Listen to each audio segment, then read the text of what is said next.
کیونکہ ہر رات ایسا کرنا میرے لیے مشکل تھا، مگر میں اس کام کے لیے حامی بھر چکی تھی، تو اب جو بھی ہو جائے مجھے یہ کام کرنا تھا۔ اس لیے میں نے توبہ سے کہہ دیا، تم بے فکر ہو جاؤ، جب جب مجھے اس کام کے لیے بلاؤ گی میں آ جاؤں گی۔ میری بات پر دیورانی کا چہرہ کھل اٹھا اور وہ کہنے لگی، بھابھی آپ کا جسم تھوڑا کمزور ہے، اس لیے آپ اپنی خوراک بڑھا دیں۔ آپ کا جسم میری طرح بھرا بھرا ہو جائے گا تبھی ٹھیک رہے گا۔ یہ سن کر میں مرجھا سی گئی، کیونکہ جب میری شادی ہوئی تھی تب میں بھی توبہ کی طرح صحت مند جسم کی مالک تھی، مگر 2 بیٹیوں کی پیدائش اور بیٹے کی ٹینشن نے میری صحت برباد کر دی تھی۔ میں دن بدن کمزور ہوتی جا رہی تھی۔ اس بات کا احساس مجھے کئی بار میرے شوہر نے بھی دلایا تھا، مگر میں کیا کرتی؟ بیٹے کی خواہش میری زندگی کا روک بنتی جا رہی تھی۔ میں اپنے دیور کی بیوی کو رشک سے دیکھنے لگی، کیونکہ وہ بیٹے کو پیدا کر کے بھی ویسی کی ویسی صحت مند تھی، بلکہ اسے دیکھنے والے اکثر لوگ غیر شادی شدہ سمجھتے تھے، جبکہ میں کمزوری کے باعث بوڑھی اور بیمار لگنے لگی تھی۔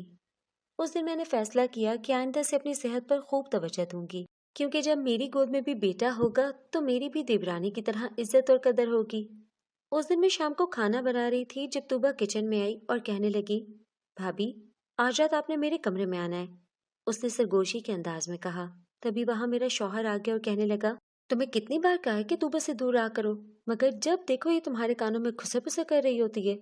تمہیں بتایا بھی تھا نا کہ یہ شادی سے پہلے کیا کام کرتی تھی، مگر اس کے باوجود تم میری بات کو نظر انداز کر دیتی ہو۔ شوہر کی یہ بات سن کر مجھے غصہ آ گیا تھا۔ جب سے میرے دیور کی شادی ہوئی تھی اور توبہ اس گھر میں آئی تھی، میرا شوہر تب سے یہ بات بار بار دہرا رہا تھا۔ اب تو میں تنگ آ گئی تھی، کیونکہ ایک ہی گھر میں رہتے ہوئے یہ کیسے ممکن تھا کہ میں توبہ سے الگ رہ پاتی، کیونکہ ہم دونوں سارا دن اکٹھے کام کرتی تھیں۔ اس لیے میں نے اپنے شوہر سے جل کر کہا، اگر توبہ آپ کو اتنی ناپسند تھی تو آپ اپنے بھائی کو منع کر دیتے کہ وہ اسے شادی نہ کرتا۔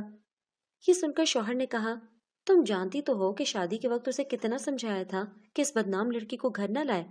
ایک گندی مچھلی کی وجہ سے سارا تالاب گندا ہو جاتا ہے، مگر اس پر تو عشق کا بھوت سوار تھا، اس لیے نہیں مانا۔ مگر تم تو میری بیوی ہو، تم تو میری بات مان لیا کرو۔ یہ کہہ کر وہ کچن سے باہر چلا گیا، جبکہ میں خود سے کہنے لگی، ہر وقت مجھ پر شک کرتا رہتا ہے، مجھے ڈانٹتا رہتا ہے۔ اگر آج میرا بیٹا ہوتا تو یہ کبھی مجھ پر کوئی اعتراض نہ اٹھاتا۔ ایک میرا دیور ہے جو بیوی کے سکھ اور عیش کے لیے گھر سے دور تھا۔ میں اپنی قسمت کو کوسنے لگی۔ میں تو یہ سوچ کر ہی ڈر رہی تھی کہ میں رات کو توبہ کے کمرے میں کیسے جاؤں گی۔ اگر رات کو میرے شوہر کی آنکھ کھلی تو کیا ہوگا؟ مجھے اپنے کمرے میں سوتا نہ دیکھ کر میرا شوہر مجھے پورے گھر میں تلاش کرنے نکل پڑے گا۔ ایسے میں یہ سب میں کیسے کروں گی؟ یہ سوچتے سوچتے رات ہو گئی۔ میرے شوہر کی عادت تھی کہ وہ کھانا کھاتے ہی لیٹ جاتا تھا اور اسے فوراً نیند آ جاتی تھی۔ شادی کے اتنے سالوں میں نے دیکھ لیا تھا کہ میرے شوہر کی نیند بہت گہری تھی۔ میں کمرے میں جتنا بھی شور کر لوں، میرے شوہر کی نیند کبھی نہیں ٹوٹتی تھی۔ وہ صبح کے وقت ہی جاگتا تھا، مگر اس رات جب میں توبہ کے کمرے میں گئی تو ایک دھڑکا سا لگا رہا۔ اس رات میں توبہ کے کمرے میں نکلی تو جسم کانپ رہا تھا اور دل اتنے زور سے دھڑک رہا تھا جیسے دنیا بھر کا بوجھ میرے سینے پر پڑا ہو۔ میں لرزتے قدموں کے ساتھ اپنے کمرے میں آئی اور میرا شوہر بے فکر ہو کر سو رہا تھا۔ میں بستر پر خاموشی سے لیٹ گئی۔ مجھے نیند نہیں آئی۔ میں نے کبھی سوچا نہیں تھا کہ بیٹے کی خواہش میں مجھے یہ سب کرنا پڑے گا، مگر مجبوری اور ممتا نے مجھے آج کی رات یہ کام کرنے پر بھی مجبور کر دیا تھا۔ صبح ہوئی تو میں اپنے کام پر لگ گئی۔ ناشتہ بنانے کے بعد شوہر کام پر چلا گیا تو میں آرام سے جا کر لیٹ گئی۔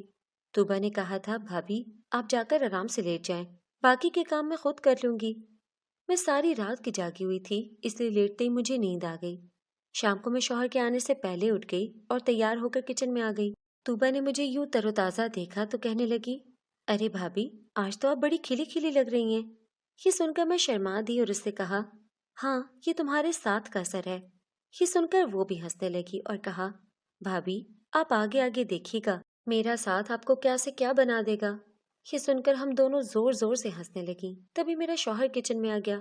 توبہ تو اسے سلام کر کے اپنے کمرے میں چلی گئی، کیونکہ وہ پہلے دن سے جان چکی تھی کہ میرا شوہر اس کے یہاں آنے سے خوش نہیں تھا، اس لیے وہ میرے شوہر کے ساتھ زیادہ بات چیت نہیں کرتی تھی۔ مگر میرے زور زور سے ہنسنے پر میرا شوہر مجھے گھورتا ہوا وہاں سے چلا گیا۔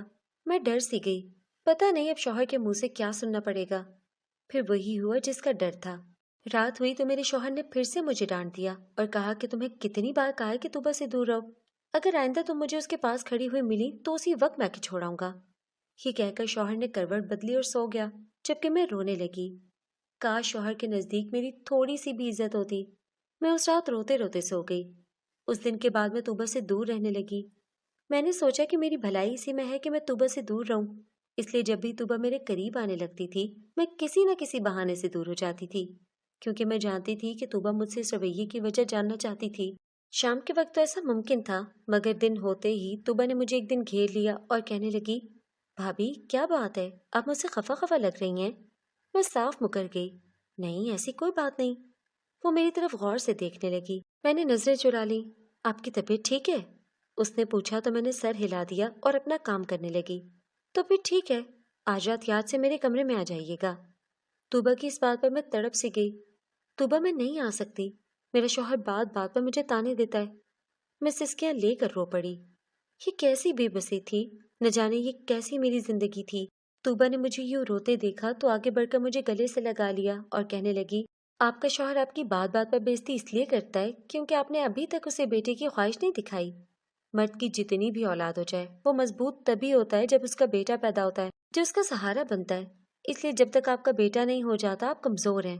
شوہر کی نظروں میں آپ کی کوئی عزت نہیں، وہ جب چاہے آپ کو بے عزت کر سکتا ہے، جب چاہے اس گھر سے نکال سکتا ہے۔ اس لیے مضبوط ہونا ہے تو میری بات مان لیں۔ یہ کہہ کر وہ چلی گئی، جبکہ اس رات شوہر کے سونے کے بعد میں ہمت کر کے طوبا کے کمرے میں پھر سے آ گئی، کیونکہ مجھے اس گھر میں مضبوط ہونا تھا۔ اس دن کے بعد میں نے طوبا کی بات مان لی۔ شوہر کے ڈر اور خوف کے باوجود جب بھی طوبا نے مجھے بلایا میں اس کے کمرے میں چلی گئی۔ پتہ نہیں یہ بہادری اور ہمت مجھ میں کہاں سے آ گئی تھی، لیکن وقت کا کام گزر جانا ہے، وہ دھیرے دھیرے گزرتا گیا اور میں تیسری بار بھی امید سے ہو گئی۔ میرے دیور کی بیوی ہر روز مجھے امید دلاتی تھی، مگر شوہر کی نظریں بے یقین تھیں۔ ایسے لگتا تھا اس بار بھی میں بیٹی کو جنم دوں گی، جبکہ مجھے خود سمجھ نہیں آتا تھا کہ اب آگے کیا ہونے والا تھا۔ مہینے تیزی سے گزرنے لگے۔ میں نے اپنے شوہر کی ہر تنزیہ بات کو نظر انداز کر دیا تھا، مگر طوبا کا ساتھ نہیں چھوڑا تھا۔ اس نے کہا تھا کہ یہ بات اپنے شوہر کو مت بتانا۔ میں مان گئی۔ شوہر کے سوتے ہی میں دیور کی بیوی کے کمرے میں آ جاتی تھی۔ آخرکار 9 مہینے بعد میرے دیور کی بیوی کی محنت رنگ لے آئی۔ اس دن طبیعت خراب ہونے پر میں طوبا کے ساتھ ہسپتال گئی تو ڈاکٹر نے مجھے ایک دن وہیں رکنے کو کہا۔ اگلی رات کو میں نے اسی ہسپتال کے اندر ایک پیارے سے بیٹے کو جنم دیا۔ میں نے بے اختیار اپنا سر سجدے میں جھکا دیا۔ میں تو بہت زیادہ گناہگار تھی، خدا نے مجھے اتنی بڑی نعمت سے نواز دیا تھا۔ میں پورے 7 دن ہسپتال میں رہی۔ طوبا نے سگی بہنوں کی طرح میری خدمت کی، مگر اسی دن طوبا کی امی کی طبیعت خراب ہو گئی۔ وہ مجھے چھوڑ کر امی کے پاس چلی گئی۔ اس دنیا میں ماں کے سوا طوبا کا کوئی اور نہیں تھا، اس لیے وہ اپنی امی سے بہت محبت کرتی تھی۔ میں اسی دن اپنے شوہر کے ساتھ گھر آ گئی، مگر اس دن میں نے محسوس کیا کہ جب سے میرا بیٹا پیدا ہوا تھا میرا شوہر خوش ہونے کے بجائے بہت چپ چپ تھا۔ میں تو بیٹے کو پیدا کر کے اتنی خوش تھی کہ ساری دنیا کو بھلا بیٹھی، مگر گھر آتے ہی جب مجھے اس بات کا احساس ہوا تو میں نے یہ بات اپنے شوہر سے ڈرتے ڈرتے پوچھ لی، کیا بات ہے، اب بیٹے کے پیدا ہونے پر خوش نہیں ہیں؟ میرا شوہر کافی دیر تک میری طرف دیکھتا رہا اور پھر کہنے لگا، یہ بیٹا میرا ہوتا تو میں ضرور خوش ہوتا۔ شوہر کی اس بات پر میرے ہوش اڑ گئے۔ آپ ہوش میں تو ہیں، یہ آپ کیا کہہ رہے ہیں؟ آپ کو اندازہ بھی ہے آپ مجھ پر بدکرداری کا الزام لگا رہے ہیں؟ میں غصے سے پھٹ پڑی۔ میں سوچ بھی نہیں سکتی تھی کہ میرا شوہر مجھ پہ اتنا بڑا الزام لگا دے گا، مگر میرا شوہر مجھ سے زیادہ غصے کا بھرا ہوا تھا۔ وہ کہنے لگا، بھولی مت بنو جیسے میں کچھ جانتا ہی نہیں۔ میں اتنے مہینوں سے جلدی سونے کا ناٹک کر رہا تھا، ورنہ جلد میں جان گیا تھا کہ تم ساری ساری رات اس بدکردار لڑکی کے کمرے میں گزار دیتی تھی۔ میں پاگل نہیں ہوں جو کسی اور کی اولاد کو اپنا نام دے دوں۔ شوہر کے منہ سے یہ سن کر میں رو پڑی۔ ایسا کچھ نہیں ہے جیسا آپ سوچ رہے ہیں۔ میں رو پڑی۔ میرے پاس اپنی بے گناہی کا ثبوت نہیں تھا، ورنہ میں آپ کو بتا دیتی کہ یہ بیٹا آپ کا ہی خون ہے اور آپ ہی اس کے باپ ہیں۔ میں شوہر کے سامنے رو رو کر کہہ رہی تھی، مگر اب بھی اسے یقین نہیں تھا، اس لیے وہ کہنے لگا، ٹھیک ہے، اگر تم نے مجھے بتا دیا کہ تم اس کے کمرے میں رات کے وقت مجھ سے چھپ کر کیوں جاتی تھی تو میں اس بچے کو اپنا خون مان لوں گا۔ شوہر کی اس بات پر میں بری طرح پھنس گئی، کیونکہ میں نے طوبا سے وعدہ کیا تھا کہ میں یہ بات کبھی اپنے شوہر کو نہیں بتاؤں گی، اس لیے میں روتی رہی اور شوہر کو کچھ نہ بتایا۔ یہ دیکھ کر میرے شوہر کو یقین ہو گیا کہ یہ بچہ اس کا نہیں تھا، اس لیے وہ مجھے میرے میکے چھوڑ گیا اور کہا کہ تمہیں میرا وکیل علیحدگی کے کاغذات دے جائے گا۔ یہ سن کر میں بے ہوش ہو گئی، کیونکہ یہ سب میں نے اس لیے کیا تھا تاکہ شوہر کی نظروں میں جگہ بنا پاؤں، مگر بیٹے کو پیدا کر کے بھی میں اس کی نظروں سے گر چکی تھی۔ لیکن میں نے اسے وہ سچ نہیں بتایا جو طوبا اور میرے بیچ ان راتوں میں ہوتا رہا۔ میں 1 ہفتے تک میکے پڑی رہی۔ شوہر نے پلٹ کر میری خبر تک نہ لی۔ مجھے یقین ہو گیا کہ شاید اب میں کبھی سسرال نہیں جا سکوں گی، لیکن ایک دن طوبا میرے میکے آ گئی اور اسے دیکھ کر میں پھوٹ پھوٹ کر رو پڑی۔ میں نے کہا، تم نے تو کہا تھا کہ بیٹے کو پیدا کر کے شوہر کی نظر میں میری اہمیت بڑھ جائے گی، مگر اس نے اپنے خون کو ہی پہچاننے سے انکار کر دیا۔ یہ سن کر طوبا نے مجھے تسلی دی اور گھر واپس لے آئی۔ میں نے ڈرتے ڈرتے اپنے کمرے میں قدم رکھا تو چونک گئی، کیونکہ سامنے بیٹھے شوہر نے کہا، تم واپس کیوں آئی ہو؟ یہ سن کر میں کچھ کہنے والی تھی تبھی میرے پیچھے طوبا آ گئی۔ وہ میرے شوہر سے کہنے لگی، بھائی جان، آپ نے ہمیشہ مجھ سے نفرت کی کیونکہ میں ایک گانے بجانے والی ماں کی بیٹی تھی، مگر میرا قصور صرف اتنا تھا کہ میں نے وہاں جنم لیا تھا۔ اس کے بعد میں نے کبھی کوئی گناہ نہیں کیا تھا، مگر یہ قصور میرا جرم بن گیا۔ میرے شوہر نے مجھے عزت دی، نکاح کیا، مگر آپ نے مجھے ہمیشہ شک کی نظر سے دیکھا۔ لیکن یہ آپ کی بیوی ہے، اس پر شک مت کریں۔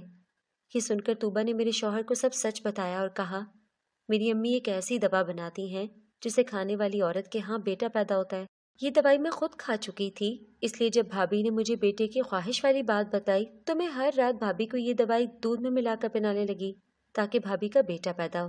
مگر آپ سے یہ بات اس لیے چھپائی کیونکہ میں جانتی تھی کہ میری وجہ سے آپ بھابھی پر بھی شک کریں گے۔ طوبا نے اس دن میرے شوہر کو ساری حقیقت بتا دی، جسے سن کر میرے شوہر ہکا بکا رہ گیا۔ وہ بے یقین نظروں سے میری طرف دیکھ رہا تھا۔ شاید اسے اپنی غلطی کا احساس ہو گیا تھا، اس لیے میرے شوہر نے مجھ سے کہا، پلیز آپ دونوں مجھے معاف کر دیں، میں نے آپ دونوں پر اتنا بڑا الزام لگا دیا۔